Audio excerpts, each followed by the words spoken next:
Okay, this is a time-lapse video of this gentleman painting a rooster.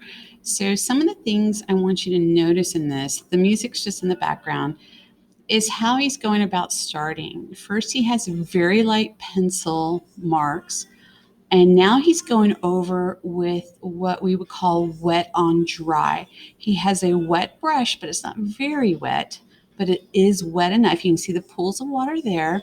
The paper is dry. So you can see he's going ahead and outlining all of his details. And the reason he's doing this is because when he starts going over with washes, it will soften because it will blend in with the other colors. So there's all outline. So there he's adding water, and we're still in a wet on dry. Remember, the first word deals with what the brush is doing. The second word deals with what the paper's doing.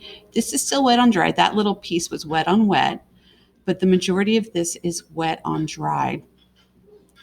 Here, the paper has dried, and he's going back in and outlining where he wants that color to be stronger. It's softened when the wash went over it.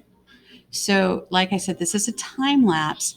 Because the color is not bleeding into it, you can tell that the paper is dry. He's slowly building up the layers, getting different shades of this magenta color. He's putting some water down. Here's a wet on wet. He wetted and then he put color in there because he wanted that to be a lot softer. That's a wet on wet right there. That's wet on wet because he wants that color to fade out quickly. And that's one color. Now we're adding into another color. That is liquid watercolor. Remember, we use pan watercolors that are dried in a pan, but you can buy the pigment that you add to water. Some people prefer them. That's, again, liquid watercolor. So this entire rooster is done with 3 colors. The majority of it is done with a layering technique. You let it dry and then you add another layer onto it to get that value. It will soften as it dries. And the majority of it is also done with a wet on dry, wet brush on dry paper.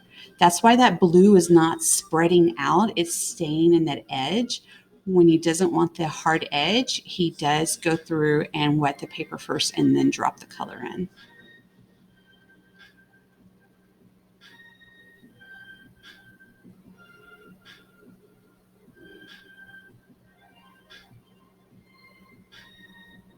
Look at that beautiful little feather detail. And look, he's gone over that several times.